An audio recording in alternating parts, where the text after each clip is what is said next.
This episode of Point of View Uncensored is sponsored by Juicy Details, here located on the southeast side of Atlanta.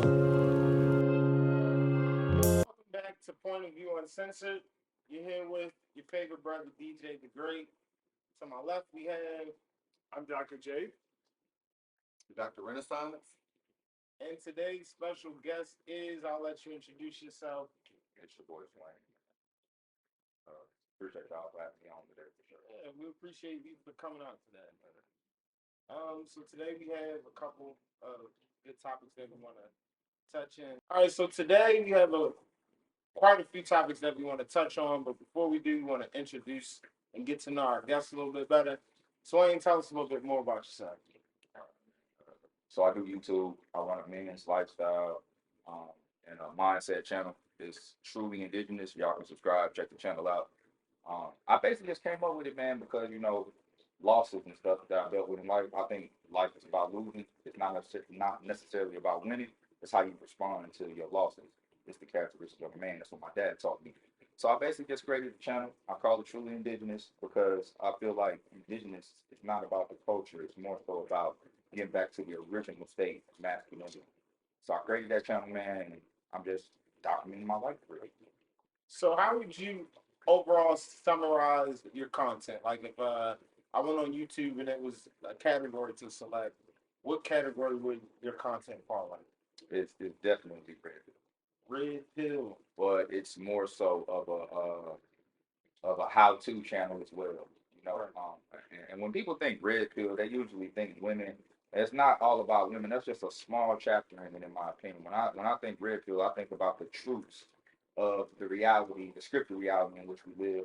And I kind of feel like a lot of men take L's, even women. I think women take L's too in life by not looking at life from this point of view. But I just kind of feel like when you do, things are just a lot easier. So, just to make sure that we're all on the same page, Paul and Jake, have you ever heard of red pill content? No, I'm not. I've heard the term, but I never really got an indication of what it actually. Does that have to do with the Matrix? It Yeah, does. I thought, yeah, it's the Matrix. Yeah, that's the only red pill I know. I love that movie. I watch it. Red or blue pill, which do you choose? So the red pill was kind of like the adventurous pill, right? Well, it was him being snapped out of the matrix and, It's reality. getting the truth of how things were outside of Okay, the digital programming. So, okay, that makes sense. Okay, Matrix. And I guess I was overthinking it. Like I'm like red pill. The only one I know is Matrix, but they're not talking about Matrix. But it's like okay, clearly they were. Okay, yeah. so, in the red pill community, there is a lot of controversy that is like constantly surrounded by it. What separates your content from the likes of Fresh and Fit or Andrew Tate or Kevin Samuels or the endless, rising stars that are coming from the red pill community? So I think what makes me different is, I'm very like neutral based. Not only am I neutral based, I actually have a child. I know there's a lot of these red pill content creators, they don't have children. I think you kind of go off on like a deep tangent when you don't have a child because the child gives you like that more like nurturing aspect of yourself so you can be more balanced and then you start to understand life from a different spectrum. However, I do think red pill is necessary, but there comes a point in time. That's a whole another topic. That one's called purple pill. Is when you combine both together and you literally be able to exist in the matrix while having the red pill knowledge. And I've reached that point in my life just because of all the lessons and losses I've taken through fatherhood. So that's what made me do. What is some of the biggest pushback? Because when you hear um, red pill content, the stereotype that comes along with it is toxic male, toxic masculinity, or men who are degrading women or chauvinists, or men who think women are less than. Well, let me just say this: women are definitely not less than. I don't think men are greater than, or vice versa. I think we both have like a job in society that we have to fulfill, and let's keep it above. There's nothing better than having somebody who truly mess with you, bro. That you really truly want to deal with. So, like I said, I just kind of feel like this content is being looked at in a negative way because of just the way people are viewing the tone that is being delivered, or they're getting little clips of stuff that doesn't make them feel good. But I think a lot of red pill guys do see value in women as well. It's just that's not what catches the eye for, of course, people like Congress. You know? From what I hear so far, though, it does sound like this sort of red pill community is kind of reproducing old gender stereotypes. Women should act and do this, and men should act and do that. And that, to me, that's dangerous, and that sounds sort of kind of taking a step back when we should be moving forward. Yeah, especially I was thinking about kind of what we talked about off air. Yeah. When you said that you don't think that women should be empowered, for example, like Stacey Abrams. How do you feel about her, running for governor, or even, I do talk about Keisha Lance Bottom as mayor of Atlanta. What you think about that? Well, and why would well, what do you think about that, and why do you think that's the case in this situation? It's not more so that women can't be in position of power. I just look at it like this.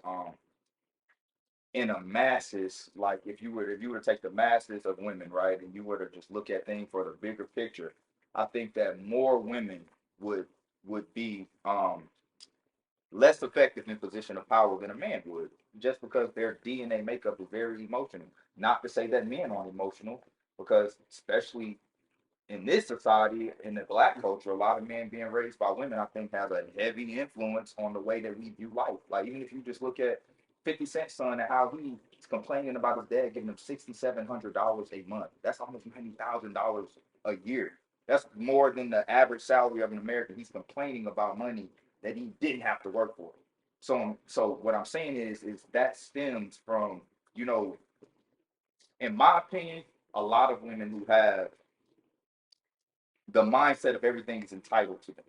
They feel entitled about a lot of things. And you have young men who are raised by these type of women, and they have this type of mindset. So what I'm saying is that I'm not saying that women can't be in position of power, but what I'm saying is that based on their DNA makeup, the way how emotional they are, you cannot make logical decisions in an emotional state. So I think men, that's why I say that we have a balance. Women are nurturers. They have to be emotional to nurture, right? But a man comes in, he's supposed to be sound and logical in making his decisions.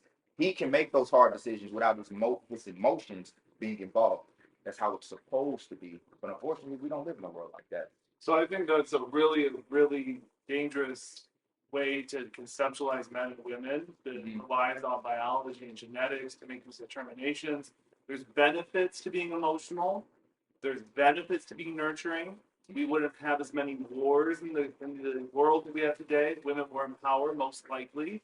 And not all women are nurturing. Not all men are logical, clear thinkers. You have variety. So it's sort of just an easy way to fit these, and like we do this with other ethnicities, not in gender, but other people, fitting them into specific categories. So I think that we have to get away from seeing women like that and men like that, and seeing the spectrum.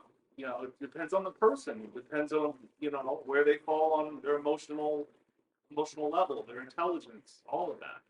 It makes me think. Excuse me. It makes me think of two things. Yeah. The first part being, in the world there are naturally more women than men. Not by a lot. Yeah, but even in terms of voting, the larger turnout for voting typically is women. Um, it makes me wonder if women are the larger population and the mass number of people who are in voting turnouts, when there are women in positions to be in positions like president or governor or so forth, why aren't those women voting for um, themselves? But I saw second point. I saw an interesting study that when women are in those positions of power, they are more likely to wage war historically. So that was just two things that came to mind. me. It's very interesting that if women are large turnout, why did Stacey Abrams in office? Why didn't Hillary Clinton win? Uh, what amongst themselves makes them still vote for men if we are indeed in this patriarchy? I would probably suggest that generational and systemic oppression is a factor in that. From like you saying women being oppressed. Yes. I no, I don't want to cut you off. I'm going to finish the point. Go ahead. I really hate when they say women are oppressed, and I'm gonna tell you why. Because this society is very gynocentric, meaning that it's geared towards women. And I'm sure we've all heard that when you go to the gynecologist, right? It's for women, and so some people may not know what that is. That's why they call it gynocentric. Just saying that for the viewers. So when you think about the laws that are put in place, just like the conversation we were having earlier when they said somebody had said men were in power for so long. But I always question that because I say they could be the figure, they could be the face of what's actually in place. But if you think about the laws in society, when it comes to children, when it comes to marriage, it all geared towards the women. So I really have a problem with women arguing about oppression and they say, well, we're not treated equally in the workforce. Why would a woman not want to meet a guy who's successful, who's strong, who's mentally able to logically lead her and take the pressures of the world off of her so that she can then nurture her children? Why is that so wrong? Why are women fighting for the right to be a man? You understand what I'm saying? I think that this is why the world and dating is so hard because it's kind of just like there is no structure. Anything with no structure is gonna fail. So I don't really think women are oppressed. I really don't. I think they have life on easy mode. Men have to listen. Women are born and they already got value. As a man, you gotta work hard. It doesn't matter your sex or your or not your sex, but your what you relate to. If you're homosexual, if you're not, you're still a man and you have to work to be valuable in society. A woman just has to be beautiful. That comes from nature. So how are you oppressed? I think historically, you think of like the royalties, the male child that was the one that was privileged and that was exalted and that was prized, right? It was men, um, and I think, you know, uh, today, everybody has to work. It's not just, men aren't the only ones that have to work. Women have to work. Women, you can't, get away in today's economy, in today's society with being most of the time a stay-at-home mom. Sometimes you can, sometimes people get lucky and are able to do that. But we live in an economy in the state of the world where most two parents have to work to make an income. Um, so, I don't know. If women don't have a free ride. You can't be born a woman and then just think that you're going to have money thrown at you or gifts thrown at you. In fact, I think that probably, I can't say this because I'm not a woman, but my sense would be most women probably don't want that kind of lifestyle. Don't want that. What type of lifestyle? I want to make something clear. To not work, to not be productive and give back to society and contribute and to have a profession and a hobby. Oh, not in today's world. Today's world, with social media and the entertainment, um, the entertainment world's influence on us, influences the lifestyle that is what today seems like the achievement of the American dream. Most people have FOMO. That if they were to take that route, and it's something that maybe they'll leave it a whole, they feel like they were missing out on something. So society right now and what's high and trending kind of takes a dark cloud over what you call traditional life in America 50, 60 years ago. It's incentivized, and the state of the economy makes it so that you have to be in a two-income household. And on top of that, what's projected to us daily is the idea of the power company. So most people wouldn't take that route um, because it doesn't fit the new mode of what American culture is. I think I think feminism tricks women, and I'm gonna tell you why. I was reading this study. I can't remember why, but I wanted to know where feminism came from. And we all know the women asked for equality, right? But then you look at why they pushed this towards women and why they did this, right? You had a lot of women wanting to be in the workforce because they were taught, you're not looked at as an equal, men look down on you. So women no longer wanted to be with a guy who was providing and stuff like that. So what it said in the article that I read is that they actually pushed feminism so they could tax a larger population of people from the workforce.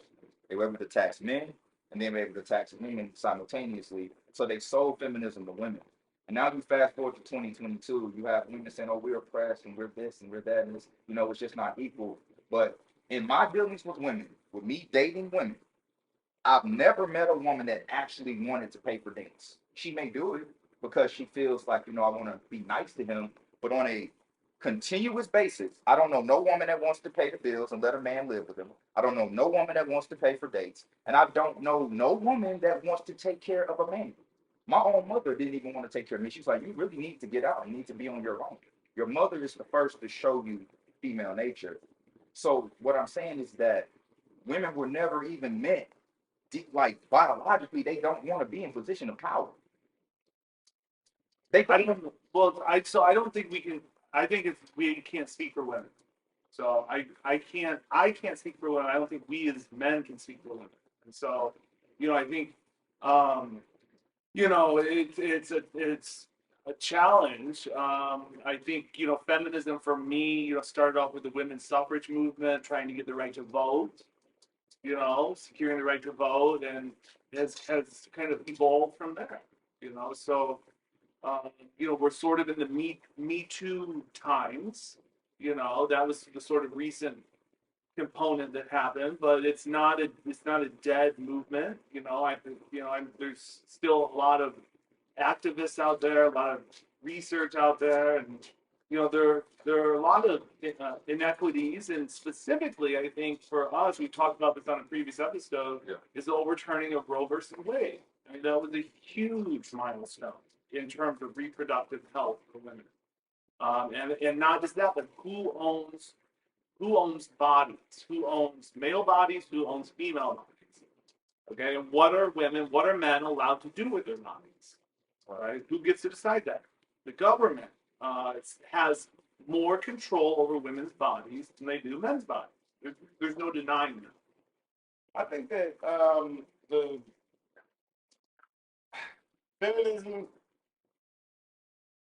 initially started with the idea of equal rights, um, fair treatment, uh, access, and opportunity. Fairness and opportunity. I think that in what you're saying is the Me Too era, if that hasn't already been shut down after the Johnny Depp case, has shifted to not equality, but more so the bashing of men, and that is what birthed red pill culture,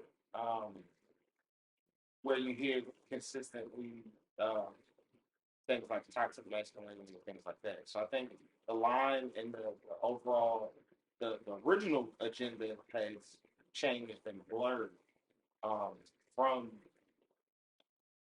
women's rights to votes and things of that nature.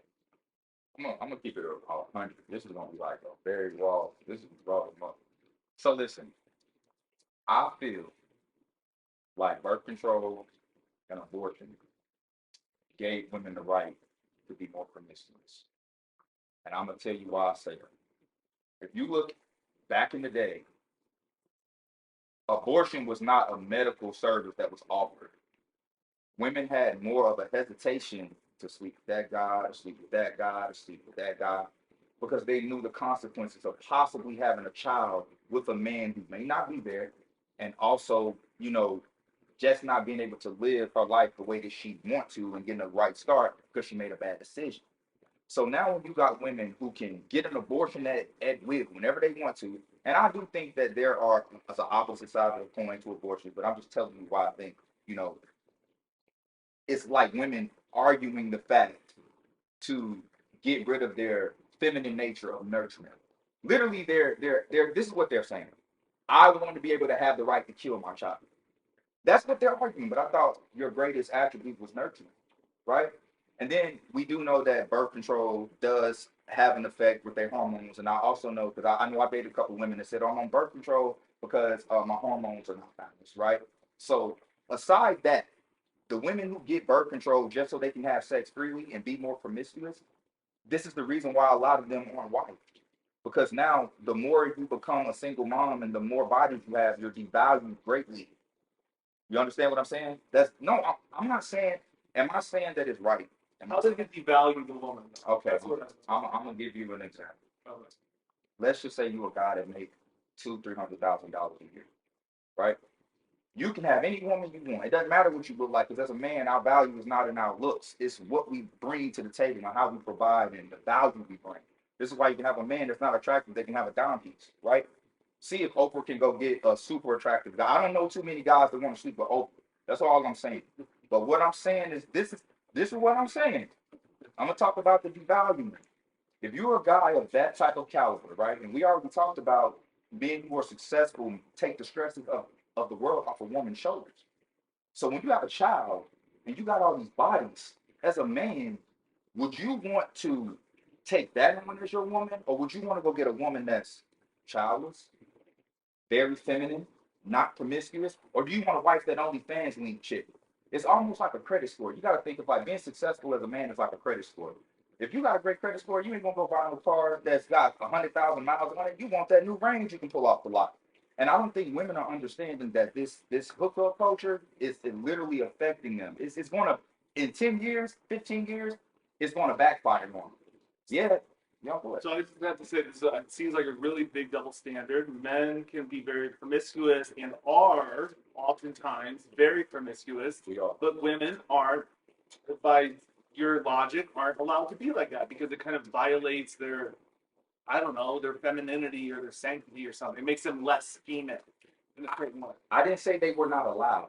What I said was it devalues them. You can do whatever you want to do, but don't complain about the outcome of the choice that you made.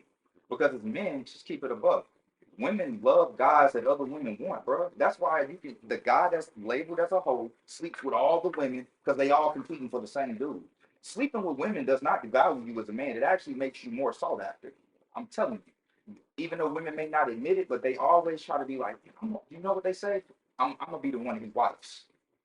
That's why as a man, if you're trying to sleep with as many women as you want, keep them in competition with each other. They can all be trying to fight for that spot of being wife. Maybe this. I get the logic behind it. From another perspective, um, the current um, behavior that we see, which is like a result of some parts of the feminist movement, is uh, hookup culture.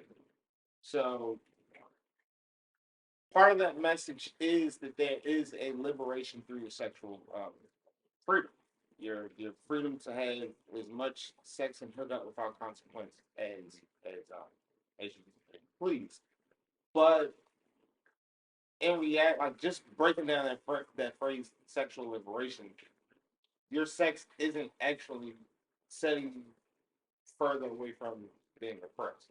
And I think that's kind of what you mean. You said sex is not.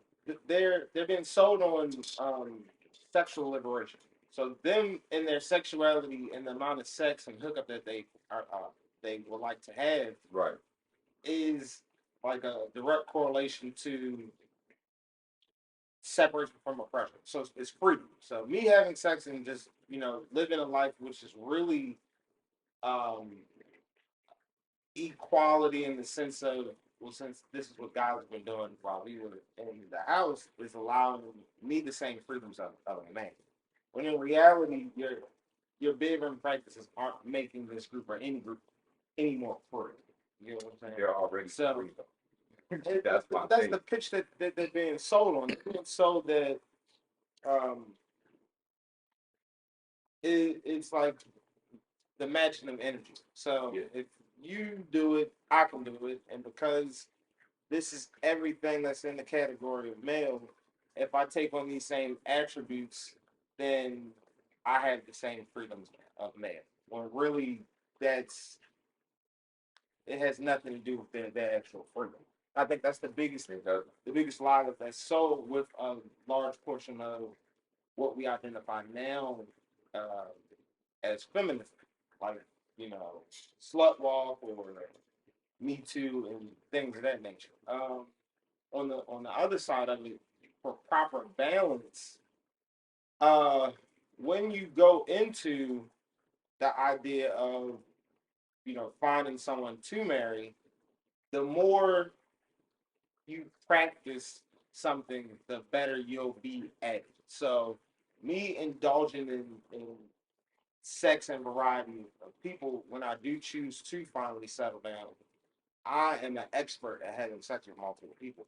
It's hard for me to focus on one person, which leads into a topic that we want to touch on is the ever so growing divorce rate, and also why marriage seems very unattractive to people. That people would choose other options that bring what we used to look at and view and value as marriage, but just and hookup culture or flings or situationship and things like that. Like for example, I know a couple marriages ended in divorce. I know with Tamara, I'm sorry, not Tamara, Tia Mowry and Amari Hardrick. Is that his name? I'm sorry, I said Amari Hardrick. With Corey Hardrick and Tia Mowry, I think it was it football player name? What was his name? The Patriots. No. Was it Tom Brady? Yeah. Oh yeah, Tom. Yeah. Tom Yeah. Brady and Victoria's Secret model. Yeah. What is her name? The former Victoria's Secret. The former Victoria's Secret model. Um, Chanel, no. I know who you're talking about. Gazelle, Gazelle. something like that. Yeah. What's her name? But in the country that we're in now, why do you think that divorce is on the rise, and why people are so reluctant to step into the arena of ordinary marriage? So I think that people are starting to realize that marriage is sort of dated or older kind of institution. I think the younger generation especially is more open to different kind of arrangements that don't require maybe a religious component or even a legal component. They're not kind of after that sort of like stamp of approval. I can agree with that. I have a lot of friends who are what they would call 20, 30 years ago uh, common law marriage. They didn't go to the court. They kind of just have like a verbal agreement amongst each other, and they don't want the government in their business for one reason or another. They don't have the same last name, but they have rings and vows that they exchange with each other. But they don't, want to take that route. That's like a new thing that's well, it's not. People in common law marriage for years now, but the state will at least acknowledge it. But now people don't want any dealings in that. And so on that level, I see a lot of that. I just think that divorce is happening because of social media. I think people are looking at other options. I think it's in other distractions that can cause people to probably cheat. But I think I always think that either cheating or domestic abuse are like the two main reasons why people are getting divorced. We talked about abuse in our last episodes. That kind of ended in relationships. But I think that's where it is. It's cheating or in domestic abuse, and a lot of times it's probably because of money. That's another thing. Money, like I said, I know you said it before. Money controls. Whoever controls the money controls the relationship. Yeah. Well, and it's so funny. In so many ways, was saying what he was saying. You know what I mean? Uh, this this new age thinking, but we still want components of traditional old values. Um, it's funny part is statistically, 85% of divorces have been initiated by female counterparts in these relationships for a lot of reasons. Most of the time, it's due to money. So, is it because there isn't the ability to experience what's the word? Uh, hypergamy, where you are looking to be with someone to take care of you so that you can enjoy your life, so that you don't have to um, work your life away, or you are able to do the parent. Or if you are in a scenario where you need two incomes, does that cause a clash of ego of who is the boss in the scenario? Who's really wearing the pants? So now there, as we push for more gender fluidity or no traditional gender roles, are we causing more conflict amongst the two sexes or amongst spouses? I think women are in the most prime position ever of all time to exercise their hypersony. And literally, like as a man, I know we can never be as hypergamous as a woman can because women typically want to date guys who are up here above them, right? You can't make $30,000 as a man and go get a chick that makes 200,000. She don't even see you. You're literally invisible to her in most cases. I'm not saying that this can't happen, but in the bigger picture, it's a very small percentage that it happens. So I think how, them being able to exercise their hypergamous nature is one reason why divorce is, at a higher rate than normal.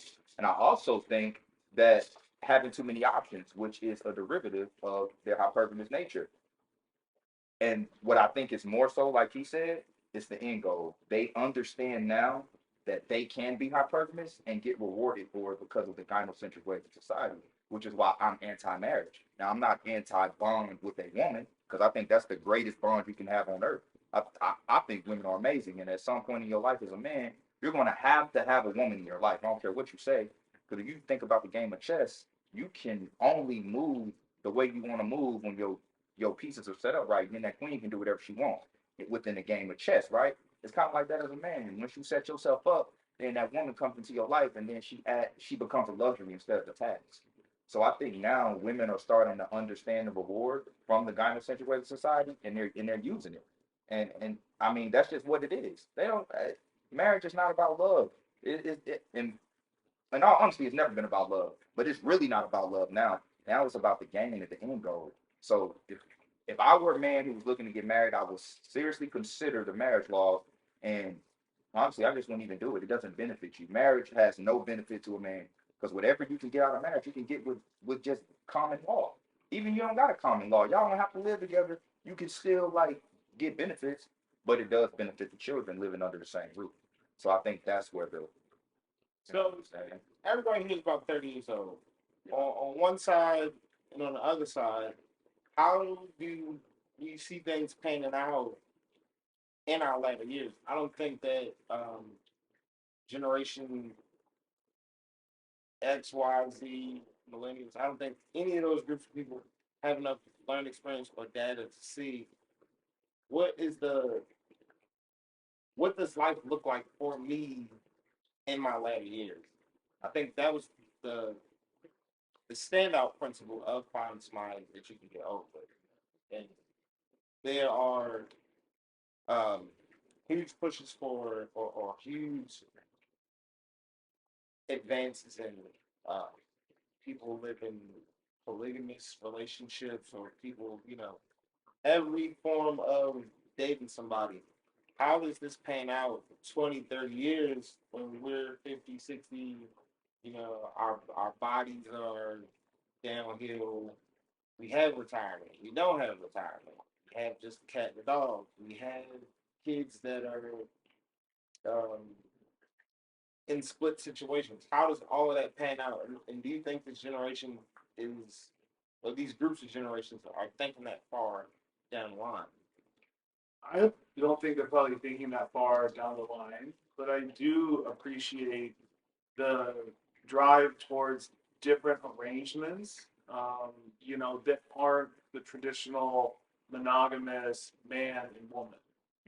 So for example, like in the queer community, there's something called your family of choice. So if you're disowned by your family of origin, your biological family, some LGBTQ individuals will create their own family with friends, with other people, teachers, mentors, and so on and so forth. And so, that's just one different kind of arrangement, this family of choice, or if it's a romantic relationship, maybe, you know, uh, finding a different arrangement with that. I think these are, they're not tested, right? These are newer things that have come up. So it remains to be seen like how it's gonna play out in old age. But I do think that, marriage isn't necessarily the answer. That there's other ways that people can take care of each other. Do you think that is because people have a fear of true commitment? Mm, No, I mean, Jake, I'm going to take you and lock you away. You're mine. Nobody can, nobody else. It's me and you. We're kicking the can down the road to the sunset. Is that the biggest fear that outweighs other benefits or things that may appear uh, nicer? Do we live in a culture that is so sex driven and so free flowing that it's that, or even on this one, that that is the real motivation behind it? Because sometimes I hear these conversations and I'm sitting and I'm thinking, it sounds like you just want to keep having sex with whoever, but it isn't being outright said. I don't think so. If we think of old age, especially, not that old people don't have sex, That's funny. but I think it has to do with care, loving someone, caring for people, and not just commitment in the romantic sense, if that makes sense. There's something sex. Speaking, I guess, from a psychological point of view, sex becomes typically less and less important the older we get. There's other stronger drives that we have. For example, being taken care of when we're older, and community, partnership, and those things. So I think that these different arrangements outside of marriage, creating that sort of family or that unity with others that you can kind of go through life with. I think that's possible. You don't need the traditional form of marriage, that we understand it today. I think it's more, in my opinion, it's like about freedom. I live by this creed that there are two types of men in the world. You got the guy that values love, then you got the guy that values freedom. Typically, that guy that values freedom, he's gonna think in decades, right? He's gonna think 10 years ahead. He's gonna think, legacy, future. How can I basically preserve myself for the long haul? The guy that values love, a lot of times, in my opinion, he gets caught up in the lustful ways and his desires for women. Now, I personally believe that most men are not monogamous. In fact, I don't trust men who say they're not, because I feel like you're not being true. I know that sounds crazy, but I feel like, bro, you're probably not being true to who you really truly are, and usually guys like that will be the guys that stab you in the back. I've never met a man I just never met one. I'm not saying it don't exist, but I've never met a man that only desires one woman. Now, you have men who learn to not exercise every option that comes their way, but I do think that even if you think about it like on a molecular level, like one man can impregnate the whole world. So in order for you to be able to do that, you have to have that desire to keep hunting and want to plant that seed. And this is why you can go to the grocery store and you can see a complete stranger that you don't even know and a bad chick walk by and you'll look at that guy and be like, you don't even know him. Why do we keep having these type of encounters? So as far as what? The grocery store, you said the grocery store. So if I go to the grocery store a good looking chick walks by. Me and you have You know what I'm talking a about? moment where we both noticed that we're on the same time. You see it, I see it, I see you see it, you see that I see it, and we just had a moment like I see it, and that's what's going on. Yeah. But I think it boils down to where your morals lie. You know, we're visual. We're going to be forever seeing things, but how far do you push the envelope in scenarios? Really kind of sets the foundation for things. I saw an interesting post where this guy said, when I'm hiring people, this is when I'm hiring, I'm about to do business with people. I used to take them out to a restaurant, a nice restaurant, and I'm sitting there and I'm observing, you know, how they interact with their relationships. Okay, you are in a relationship, you're married, things like that. And I'm looking and I'm seeing how well this person is containing themselves in this environment. Are you flirting with the waitress? Are you, you know, looking at everything that's going on with these things? Like, how are you with this form of partnership? And he said that he takes that and that's his judge on how this individual will be in their business relationship. Like, okay, if I can't I've heard that. trust you to be good to the person that, you know, you're building this life with, how well will you be with me in our business relationship like we build business? I thought that was something very interesting. I heard that. I know what you're talking about. Yeah. I saw that. The other day, I was like, dang, that's really deep. How many people can analyze me like that? You know, because you might not act on it, but it shows a sign of shows a sign of your personality Well, that's or your self control. Well, that's any situation where when they're in uncomfortable situation or unfavorable situations. You know, it tests your character. You know, how you gonna react? You know, in a restaurant, anything can happen in a restaurant. You know, you're in a social setting. So how you gonna react? Even if you go out somewhere to an event. You know, anything where it's a social activity. You know, you're gonna really see who that person is. So Yeah. I mean, uh, you know, think so? yeah, definitely, I believe so. But just how relationships reflect on each other, like my friendships and how they're observed are a reflection of other areas in my life. I don't know if I could beat the dead horse.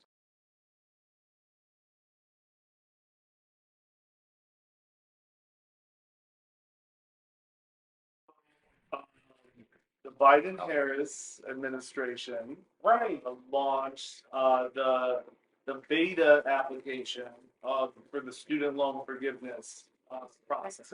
They said they took the word beta out of the application, and this is the application. So it's the application. Right, and I think we had less than 2 weeks to figure that out.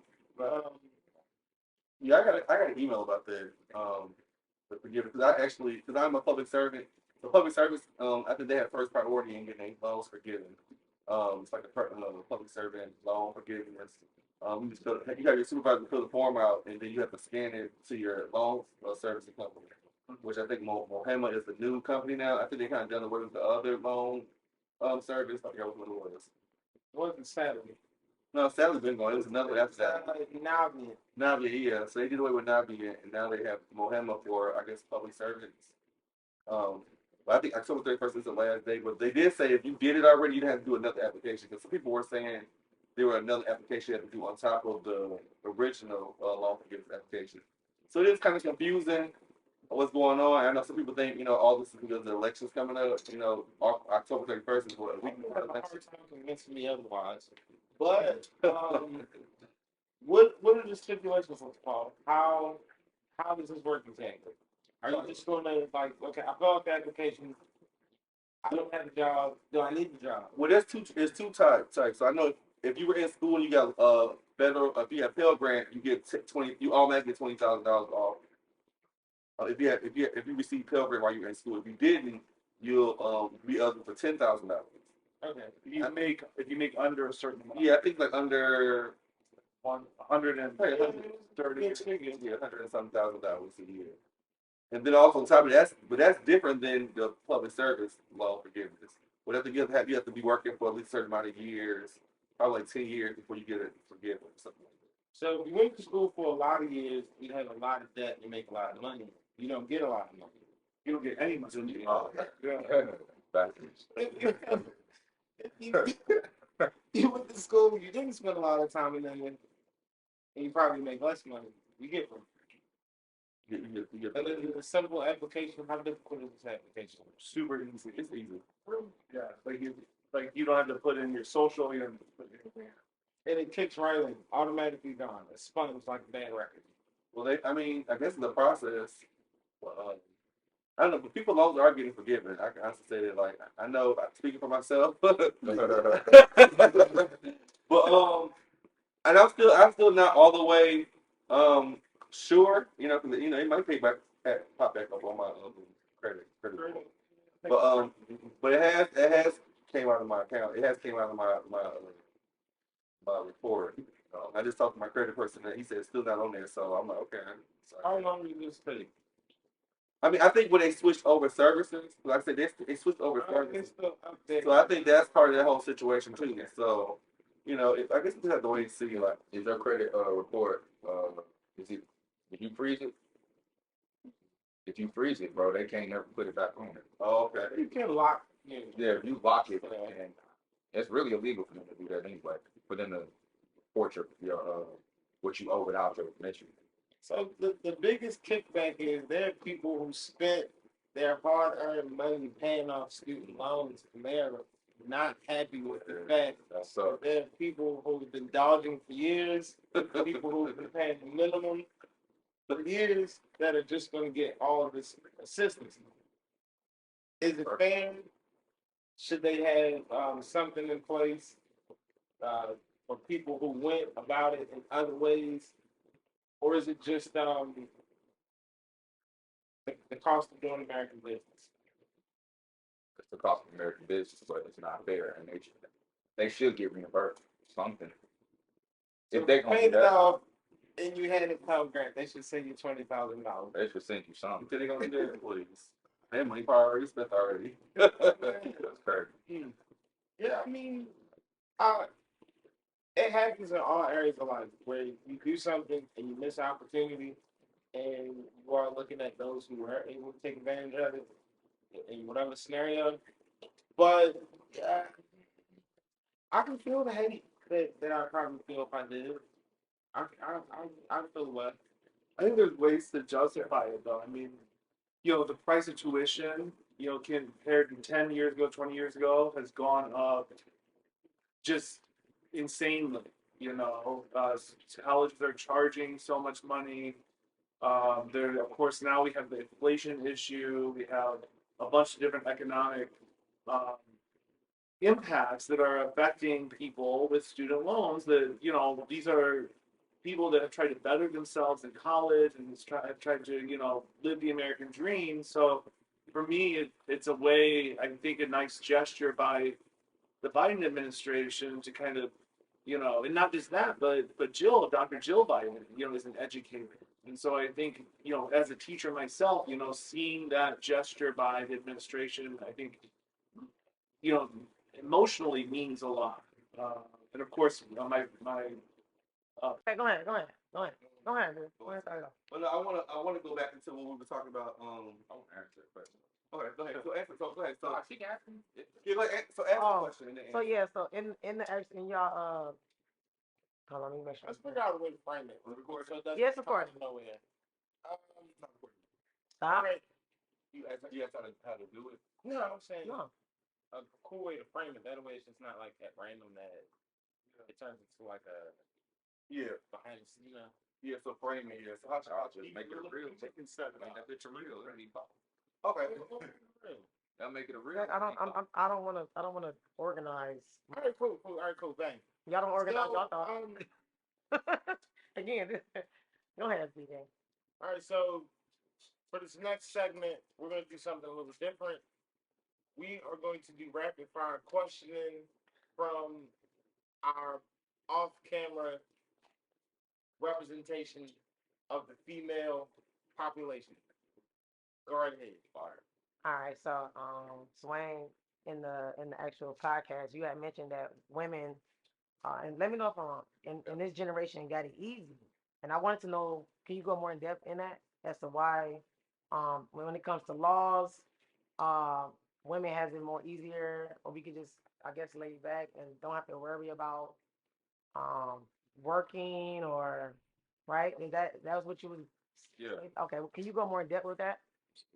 Simply because your beauty is given. I mean, not your beauty, but your value is given to you. You don't have to work for it. You could, in literally today's time, you don't even have to be a beautiful woman anymore to get value from men. You literally can slap a filter on, slap some makeup on, and get on OnlyFans link, and you're gonna get your bills paid. Men, we can't do that. And as a man, it does, like I said, it doesn't matter if you are a straight man, a homosexual man, does not matter. In order for you to have value, you have to build yourself because men have to provide something. Only thing y'all really have to provide is to be nurturing and to please your man sexually for real. Not saying that you don't have to have intellect, but at the same time, it's much easier for you to be valuable than it is for a man. So Much easier. when you say value, is it only, are you only focused on money? No, I'm not. I'm focused on being able to be sought after by the opposite sex. I can't just be a handsome man and be like, oh, I got value. A chick gonna be like, well, I want kids, I want a house. You can't do this, you can't fix this.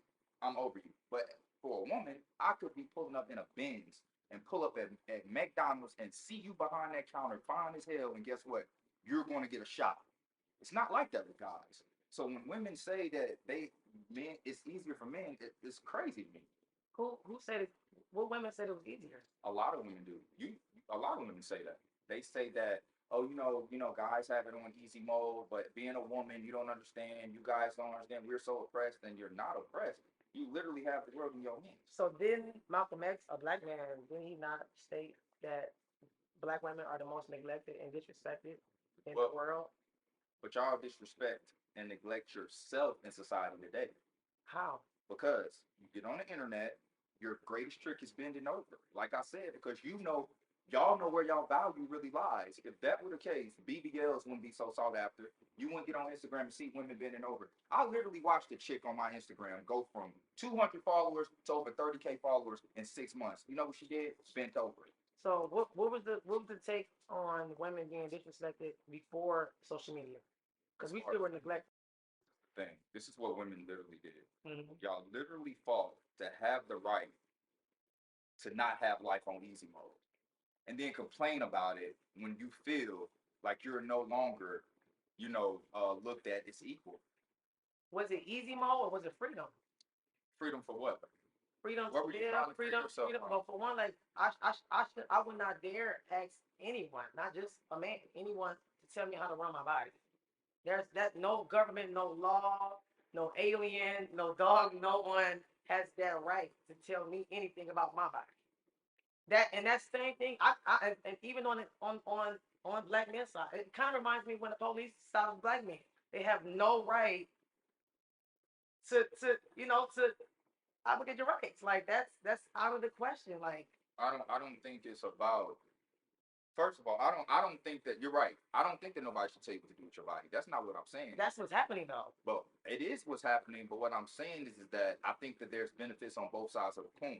Because I'm not going to sit here and act like I never, if that's what you want to call it, it's going to sound bad, that I've never benefited from an abortion, right? Mhm. Because it's a lot of men who may have laid down with women and made a mistake and had a child, although they weren't trying to, and they said, look, we're going to go to the clinic and we're going to rectify the situation. But what I'm saying is on a grander scheme of things, this is causing women to get away from their natural, gift, which is to nurture. So you have women who are out here participating in hookup culture, and the reason they're able to do it so freely is because they have, a lesser consequence. They can get an abortion, they can get on birth control. And then 10 years later, once their OnlyFans links are done, once they're done being, passed around by all these guys, they want to be wives. It does not work like that. So okay, so you said a lot too. Let's break it down. So you're from what I'm hearing, you're speaking about right now, because men been in that position since beginning of time, going to women at freely. But because you don't get pregnant, you don't look at it from that lens. It doesn't matter if you don't get pregnant. it's been that way. It still is. What- But where a man can date 5 women at once in the same community We can, and have kids by different women in the same community. we're not judged the same though. But I'm saying you No, I mean, Go ahead, go ahead.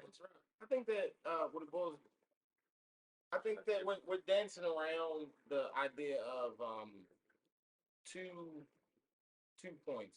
One point being cause and effect or action and consequence, and the next point being supply and demand. So with the nuances of freedoms and options and things like that, there are consequences that not everyone has fully done their research on how it's going to impact them. So that's one area. I think the idea that men were just getting laid as frequently as people think they are is not as true as we think. I think a handful of people have always had the option to do these things, and that the illusion of social media and TV is painting the picture that all men have these options to just sleep around. No, I wasn't speaking. I was saying the men being able to do it is not as judged as women doing it. That's what I'm saying. I'm not saying every man is doing it. I'm saying men doing it, y'all, is kind of getting overlooked. It's like, or not even over. It's like second nature. Right. But when a woman does it, it's tied to so many factors in today's society. Like he keeps bringing up social media. He keeps bringing up how we do it's easier. It's women we bring everyone to the world. What is easy about that? Y'all, What is easy about bringing people to here? Like, but y'all don't do it by yourself. It's a very hard mothering, birthing. Those are hard tasks. yeah. Very, very hard tasks. Well, And I just think being a woman. It's not that the birthing come with choice. But yeah, to be clear, not all women give birth. Right. Not all women want to have children. Right. Not all women want these things. Right. So you have to speak when you say women and mothers are two different things. Okay. Okay. So let's first start there because every woman don't have kids. all mothers are women, and all women don't have kids. Okay, that's I'm saying, but I'm saying from his point, it's not always the case where we can't just speak on children. We have to speak on every woman. Let's speak on every woman because every woman got different bodies. Right. Now, I think from a societal point of view,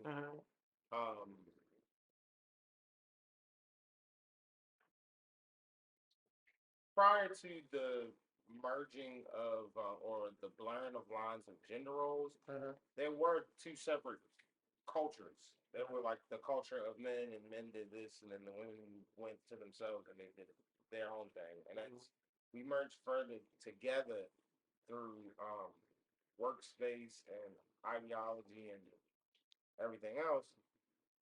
We are seeing the result of how we view each other and how we view ourselves as a culture. So, who puts the stamp of, oh, you sleep around as a whore? Who puts the stamp of, oh, you're a woman and you don't have children? You must have something wrong with you. Crazy. You're not married by a certain age. Something. Who puts those stereotypes out there and where did they come from? Because before we became a collective, we were pretty much two separate groups. But now that the veil is gone and we can see, okay, this is what the men are doing, the women are doing. This is how they judge and interact with each other. Historically, in this country, these labels usually came within each of those groups. Like the value of a man usually comes from within his peer group as we're sitting at the country club and we're chatting. Oh, I've had this accomplished, that accomplished, that. And the women, Okay. you know, Hold on, I don't mean to cut you off, but you did just say the value of a man comes from what he has accomplished. yeah, Right. amongst his peer group. Right. So, But it's still, we don't have value unless we accomplish or we bring something. You don't even want to be friends with a loser. And a woman don't want to date a loser. I agree with that. For the most part, you want to be around something. Would a man want to date a woman who's a loser? What's a loser woman? That's the thing. Nobody ever defines what a woman is a loser. What's a loser woman? What if a woman cheats on you? Is that are you winning? I mean, but what is a loser? Right. You said if a woman cheats on me, am I winning? What do you mean? I know. I'm saying is that are you do you feel like you're winning if she's cheating on you? No. Okay, so that means okay, it's time to move on, right? You don't feel bad. You've lost. But what I'm saying is what society, but what society judges as a man being a loser and a woman being a loser. No, it's like we already know what a man is a loser. If you are out of shape broke man, you're a loser.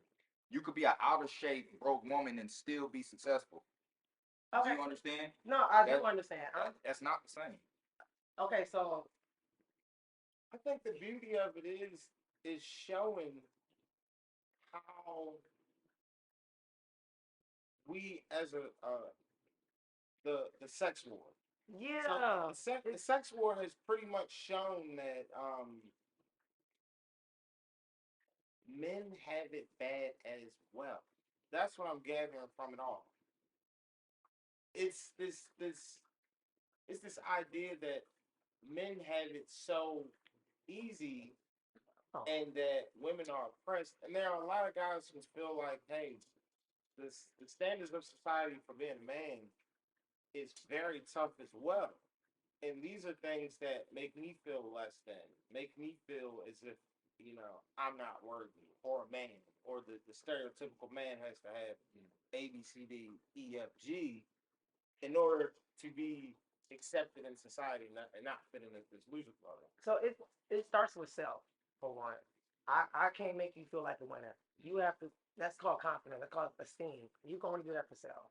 All right, as we wrap things up on today's episode, which brought us topics of learning and exposing ourselves to what red pill culture is, identifying things like the sex war that's been going on for the past 60 years. Are women fragile? Do they have emotional stability to run things? Are men being left out? Are we ostracized? Are we fit into cookie cutter shapes that make us feel so unimportant that we are irrelevant in society? Who knows? Thank you for joining in. I'm your favorite brother, DJ. Dr. Renaissance. I'm Dr. J. And it's your boy Swain.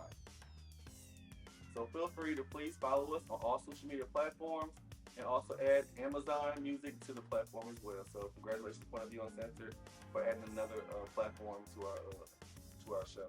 Peace out, and we'll see you again.